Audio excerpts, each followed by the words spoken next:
త్రిశూల్ పేరుతో భారత ఆర్మీ సైనిక విన్యాసాలు చేయబోతోంది. అక్టోబర్ 30 నుంచి నవంబర్ 10 వరకు ఈ విన్యాసాలు జరగబోతున్నాయి. దేశ పశ్చిమ సరిహద్దులో ఇప్పటికే భారీగా ఆయుధ సంపత్తిని అలాగే యుద్ధ సామాగ్రిని మోహరించింది భారత ఆర్మీ. ఇక త్రిశూల్ పేరుతో ఈ సైనిక విన్యాసాలు జరపబోతోంది. దాయాది దేశం పాకిస్తాన్ గుండెల్లో రైళ్లు పరిగెత్తబోతున్నాయి.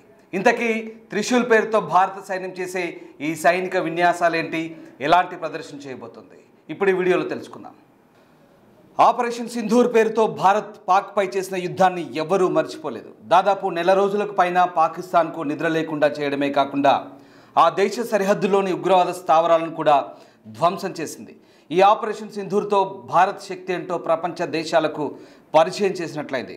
ఇదిలా ఉంటే ఈ నెల ఆఖరి నుంచి జరగబోయే త్రివిధ దళాల విన్యాసాలు ఇండియన్ ఆర్మీ శక్తి సామర్థ్యాలేంటో మరోసారి ప్రపంచానికి పరిచయం చేసేందుకు సిద్ధమవుతోంది. గతంలో కంటే ఎక్కువ యుద్ధ పరికరాలతో ఈ మాక్ డ్రిల్ నిర్వహించబోతోంది ఇండియన్ ఆర్మీ. ఈ విన్యాసాలలో దాదాపు 20,000 మందికి పైగా సైనికులు పాల్గొనబోతున్నారు. ఈ క్రమంలోనే తీర ప్రాంతాలు, సరిహద్దుల్లో అనేక ఆంక్షలను విధించారు ఇండియన్ ఆర్మీ అధికారులు. ఈ త్రిశూల్ విన్యాసాలు ఎప్పుడు ఎక్కడ జరపాలన్న దానిపై మ్యాప్ను రూపొందించింది. రాజస్థాన్, పంజాబ్, ముంబై తీర ప్రాంతాల్లో భారీగా యుద్ధ పరికరాలతో పాటు ఆర్మీ బలగాలను మోహరించారు. పక్కా ప్రణాళికలతో త్రివిధ దళాల విన్యాసాలకు సిద్ధమైంది ఇండియన్ ఆర్మీ. నోటం పేరుతో ఒక నోటీసును కూడా జారీ చేసింది.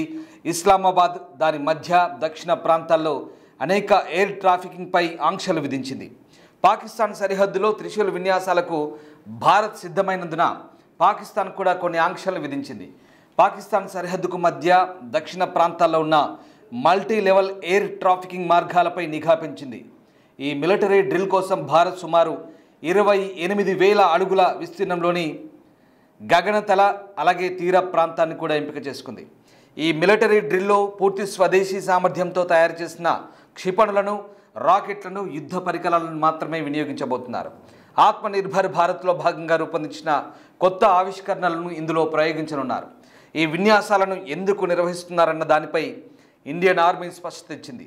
దేశీయ రక్షణ వ్యవస్థల తీరును పరీక్షించుకోవడం, త్రివిధ దళాల పనితీరును మెరుగుపరుచుకోవడం, యుద్ధ పరికరాల సామర్థ్యాన్ని సమర్థవంతంగా వినియోగించడంపై అవగాహన కల్పించేందుకే వీటిని రూపొందిస్తున్నారు.